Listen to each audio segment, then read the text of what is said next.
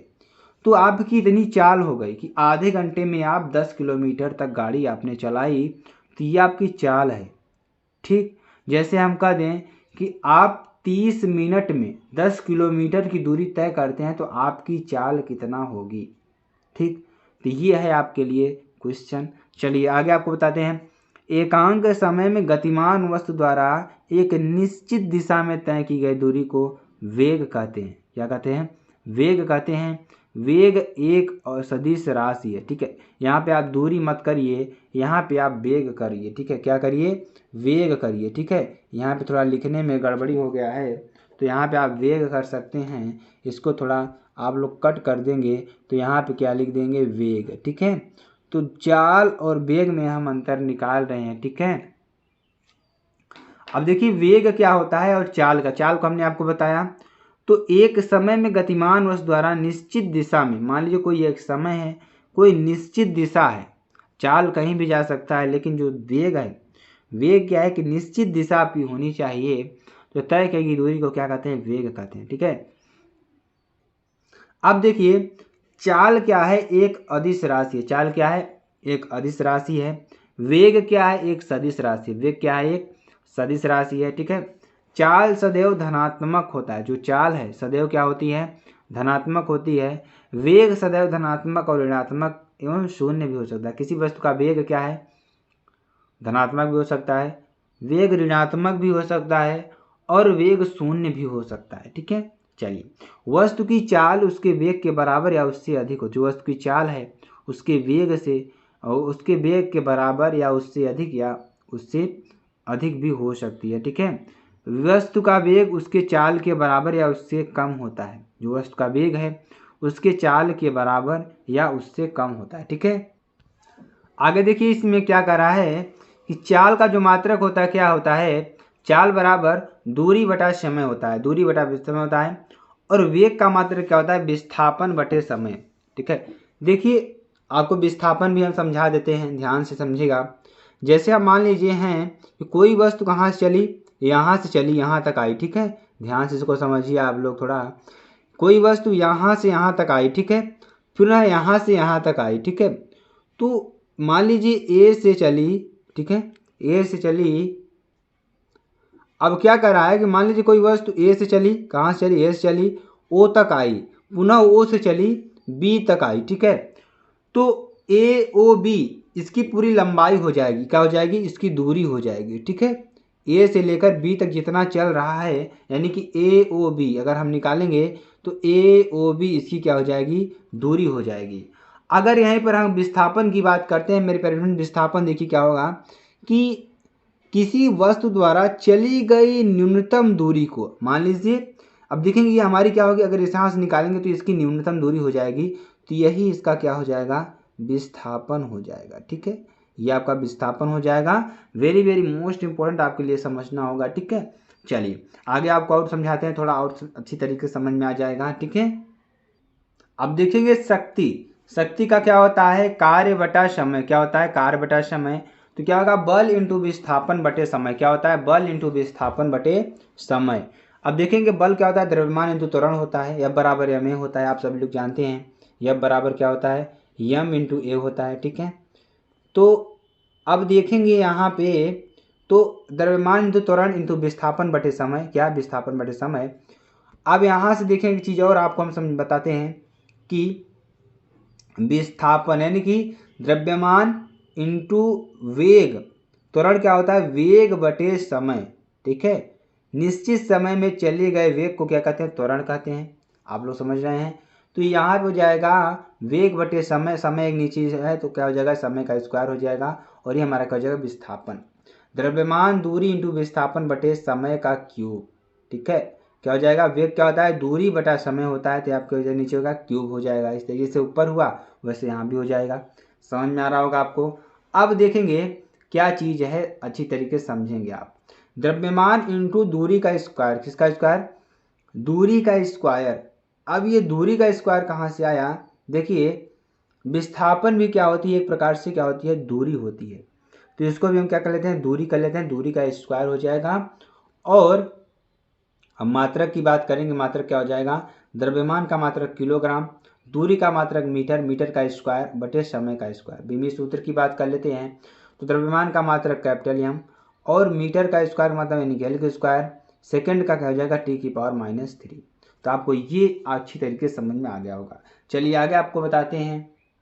चलिए अगला देखिए टॉपिक क्या होगा, एक समान गति। ठीक है, एक समान गति किसे कहते हैं, जब कोई वस्तु समान समयांतराल पर, किस पर, समान समयांतराल पर समान दूरी तय करती है, यानी कि समान दूरी तय करती है, तो उसे एक समान गति कहते हैं। मान लीजिए जैसे कोई वस्तु चल रही है, ठीक है, मान लीजिए कोई वस्तु चल रही है, ध्यान समझिएगा। मान लीजिए ए हमारी कोई वस्तु है, वो यहाँ से यहाँ तक चली, ए से बी तक आई, पुनः बी से सी तक आई। ठीक है, अब ये दोनों दूरी तय करने में, ए से बी तक और बी से सी तक तय करने में, उसका जो समान समयांतराल पर समान दूरी तय करती है। मान लीजिए 1 मीटर दूरी है, समय 2 सेकंड लग रहा है, इसमें भी 1 मीटर दूरी होगी, 2 सेकंड समय लगेगा। तो ये क्या हो रहा है कि समान समय पर समान दूरी तय कर रही है। इसका एग्जाम्पल बेस्ट यही हो सकता है। तो ये आपको अच्छी तरीके से समझ में आ गया होगा। अब देखें अगला क्या है, एक समान चाल। एक समान चाल क्या होती है, तो जब कोई वस्तु समान समयांतराल पर, क्या, जब कोई वस्तु समान समयांतराल पर समान दूरी तय करती है तो उसके चाल को समान चाल कहते हैं। सेम ऊपर वाला ही फार्मूला है। ठीक है, उसके इसमें क्या हो जाएगा, समान समयांतराल पर समान दूरी तय करेगी। ठीक है, चलिए अब एक समान वेग की बात कर लेते हैं। इसका मतलब क्या होता है, जब कोई वस्तु एक निश्चित दिशा में गति करती है। मान लीजिए कोई वस्तु, वेग में क्या होता है, एक निश्चित दिशा आपको मिलेगी वहाँ पे, क्योंकि यह सदिश राशि है। ठीक है, जब कोई वस्तु एक निश्चित दिशा में गति करती है तो उसके समान समयांतराल पर तय की गई समान दूरी को एक समान वेग कहते हैं। ठीक है, यानी कि निश्चित दिशा में समान समयांतराल पर समान दूरी अगर तय करता है तो उसे क्या कहते हैं, वेग कहते हैं। ठीक है, चलिए आगे आपको बताते हैं। अब हम औसत चाल की बात करेंगे। तो वस्तु द्वारा तय की गई कुल दूरी को, वस्तु द्वारा तय की गई कुल दूरी को समयांतराल के अनुपात को, यानी कि जो तय की गई दूरी है उस दूरी और समयांतराल के अनुपात को उस बिंदु का औसत चाल कहते हैं। कहने का मतलब कि किसी वस्तु द्वारा अगर कितना दूरी, मान लीजिए कोई दूरी तय की जा रही है, ठीक है, अब इस दूरी में कितना समय अंतर लग रहा है, मान लीजिए T1 से T2 लग रहा है। ठीक है, तो उस अंतराल के बिंदु के औसत, उस बिंदु को क्या कहते हैं, औसत चाल कहते हैं। ठीक है, औसत चाल बराबर क्या होता है, तय की गई कुल दूरी बटे कुल समय अंतराल। क्या होता है, तय की गई कुल औसत दूरी बटे समय अंतराल। ठीक है, आपको अच्छी तरीके से समझ में आ रहा होगा मेरे प्यारे बच्चों, मेरे प्यारे बच्चों आपको समझ में आ रहा होगा। ठीक है, अब देखिए तात्क्षणिक चाल की बात करते हैं। तात्क्षणिक चाल किसे कहते हैं, तो किसी क्षण विशेष पर वस्तु के चाल को, किसी क्षण विशेष पर वस्तु के चाल को तात्क्षणिक चाल कहते हैं। ठीक है,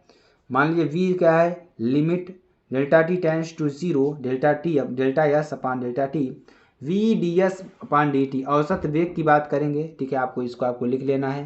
ठीक है, अच्छी तरीके से। चलिए अब हम औसत वेग की बात कर लेते हैं। तो दिए गए समय अंतराल, मान लीजिए कोई आपको समय अंतराल दिया गया है, वस्तु द्वारा तय की गई कुल दूरी वह कुल समय अंतराल के अनुपात को औसत वेग कहते हैं। मान लीजिए कोई आपको समय दे दिया गया है, उस समय में आप जितनी दूरी तय करेंगे आपका क्या हो जाएगा, वह औसत वेग हो जाएगा। यानी कि औसत वेग बराबर क्या होता है, कुल विस्थापन बटे कुल समय अंतराल। क्या, कुल विस्थापन बटे कुल समयांतराल। ठीक है, चलिए आगे आपको बताते हैं। अब हम बात करेंगे ताक्षणिक वेग की बात करेंगे। किसकी बात करेंगे, ताक्षणिक वेग की बात करेंगे। तो किसी कण विशेष पर, किस पर, किसी कण विशेष पर किसी वस्तु के वेग को उसका ताक्षणिक वेग कहते हैं। मान लीजिए कोई वस्तु क्या कर रही है, किसी कण विशेष पर किसी वस्तु के वेग को, मान लीजिए कोई वस्तु का वेग है, उसका ताक्षणिक वेग कहते हैं। ताक्षणिक वेग क्या कहते हैं, मतलब कि मान लीजिए कोई वस्तु चल रही है, अब चलते हुए किसी भी बिंदु पर आप उसका अगर वेग निकालते हैं तो उसे कहेंगे ताक्षणिक वेग कहेंगे। ठीक है, चलिए यहाँ पे भी लिमिट है आपके delta t tends to zero delta x upon delta t, यानी कि v बराबर d x upon d t. ये हो जाएगा वेरी वेरी मोस्ट इंपॉर्टेंट आपके लिए होगा। ठीक है, चलिए आगे आपको बताते हैं क्या हो जाएगा। त्वरण किसे कहते हैं, त्वरण देखिए क्या होता है, तो समय के साथ किसी वस्तु के वेग में परिवर्तन की दर को त्वरण कहते हैं। क्या कहते हैं, समय के साथ किसी वस्तु के वेग में परिवर्तन की दर को, समय के साथ किसी वस्तु के वेग में परिवर्तन की दर को त्वरण कहते हैं। ठीक है, त्वरण बराबर क्या होता है, वेग परिवर्तन, वेग में परिवर्तन लिया गया समय। ठीक है, यानी कि वेग में परिवर्तन बटे लिया गया समय, इसका आपको त्वरण कहेंगे। ठीक है, चलिए आगे बीमी सूत्र की बात कर लेते हैं। एम की पावर 0 एल टी की पावर -2, क्या हो जाएगा, एल टी की पावर -2। ठीक है, चलिए आगे आपको बताते हैं। गति का समीकरण की बात करें, गति का समीकरण क्या होते हैं। ठीक है, तो एक समान त्वरित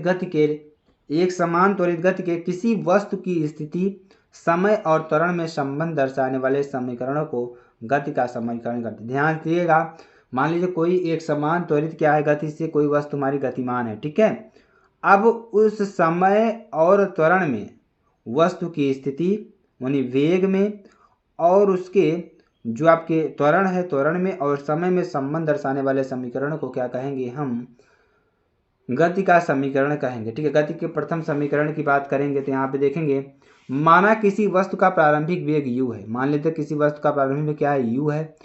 t समय पश्चात, कितने समय पश्चात, t समय पश्चात उसका अंतिम वेग कितना हो जाता है, v हो जाता है, तथा वस्तु पर उत्पन्न त्वरण a है। तो त्वरण वेग में परिवर्तन समय, समय क्या हो जाएगा, a बराबर v माइनस यू अपान टी। क्या, u minus v minus U अपान टी। वेग में परिवर्तन, मान लीजिए पहले v था प्रारंभिक वेग, फिर अंतिम वेग क्या है, u हो जाएगा। तो अब इसका इसमें मल्टीप्लाई कर देंगे तो at हो जाएगा, v माइनस यू हो जाएगा। ठीक है, यहाँ से v बराबर क्या हो जाएगा, u प्लस at, इसको इधर कर देंगे हम तो ये क्या हो जाएगा, प्लस हो जाएगा, u प्लस at आपका हो जाएगा v बराबर। ठीक है, तो यही गति का प्रथम समीकरण है, यही क्या है, गति का प्रथम समीकरण है। ठीक है, चलिए आगे आपको बताते हैं। अब हम गति के द्वितीय समीकरण की बात करेंगे। तो माना कोई वस्तु एक समान त्वरण से क्या है, गतिमान। मान लीजिए कोई वस्तु क्या है, एक समान त्वरण से क्या है, गतिमान है, जिसका प्रारंभिक वेग क्या है, u है, तथा t समय पश्चात उसका वेग v हो जाता है। मान लीजिए कोई वस्तु क्या है, एक समान गति से गतिमान है, उसका हम मान लेते हैं जो प्रारंभिक वेग है u है, तथा t समय पश्चात उसका वेग क्या हो जाता है, v हो जाता है। t समय बाद उसका वेग क्या हो जाता है, v हो जाता है। तो माना कुल वस्तु का विस्थापन क्या है, यस है, तो औसत वेग क्या होता है, u प्लस वी अपान 2। पूरा वेग आप जोड़ते हैं, उसके बाद उसका हम क्या करते हैं, डिवाइड कर देते हैं। तो विस्थापन बराबर क्या होता है, औसत वेग इंटू समय। ठीक है, तो यस बराबर क्या हो जाएगा, u plus V upon 2 plus समीकरण नंबर 1। ठीक है, अब देखेंगे v का मान समीकरण नंबर 1 में रख देते हैं। तो जो हमारा v का मान आया है उसको समीकरण 1 में रखेंगे तो क्या हो जाएगा, औसत वेग का मान रखेंगे तो u plus v plus at upon 2 into t. ठीक है, क्या हो जाएगा, यहाँ पे t है। ठीक है, समय आपको यहाँ पे करा है ना, औसत वेग इंटू समय। अब यहाँ पे देखिए इसको मल्टीप्लाई करेंगे तो 2u क्या हो जाएगा, यहाँ पे 2u upon 2 plus at upon 2 into T. अब इसका क्या करेंगे, ध्यान समझेंगे आप लोग, t का मल्टीप्लाई अंदर कर देंगे तो क्या हो जाएगा, ut plus half at square. क्या हो जाएगा, ut plus half at square. क्योंकि यहाँ से आप देखिए, थोड़ा ध्यान दीजिएगा, हमने क्या कर दिया, 2u कर दिया यहाँ पे। ठीक है, क्या कर दिया, 2u कर दिया। ठीक है, 2u प्लस at अपान 2। ठीक है, अब देखेंगे यहाँ पे, अब यस बराबर 2u/2 प्लस AT/2 अलग कर दिए, उसका देखिए 2 से 2 इसमें कैंसिल हो जाएगा, u प्लस हाफ AT। अब इस t का मल्टीप्लाई अंदर कर देंगे तो यस बराबर क्या हो जाएगा, ut plus half AT square. ठीक है, यह गति का द्वितीय समीकरण है। क्या है, गति का द्वितीय समीकरण है। ठीक है, चलिए आगे आपको बताते हैं। तो यहाँ पर अगर हम देखते हैं तो गति का प्रथम समीकरण क्या होता है, v बराबर u प्लस AT समीकरण नंबर 1 होता है। तो गति का द्वितीय समीकरण क्या होता है, यश बराबर ut plus half AT square समीकरण नंबर 2।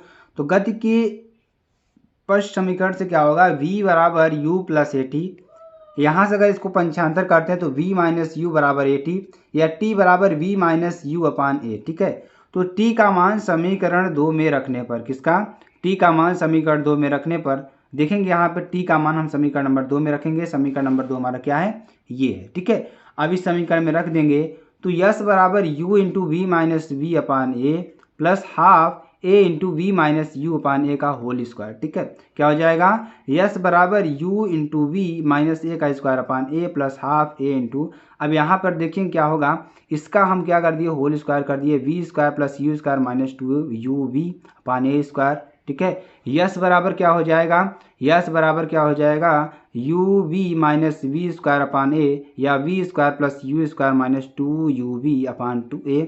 ठीक है, अब यहाँ से क्या हो जाएगा, 2u v minus 2u square plus v square plus you square minus 2u v। ठीक है, अपान 2a। ठीक है, 2as बराबर क्या हो जाएगा, यहाँ से v square plus you square. ठीक है, यहाँ से क्या हो जाएगा, v square plus you square, यहाँ से अगर सॉल्व करेंगे तो वी स्क्वायर बराबर यू स्क्वायर प्लस 2as। ठीक है, ये आपका गति का तृतीय समीकरण हो जाएगा। तो स्टूडेंट्स आपको इस चैप्टर में इतना ही है। अगर आपको वीडियो अच्छी लगती है आप कमेंट बॉक्स में जरूर बता सकते हैं, और फिर मिलते हैं नेक्स्ट वीडियो में नया टॉपिक।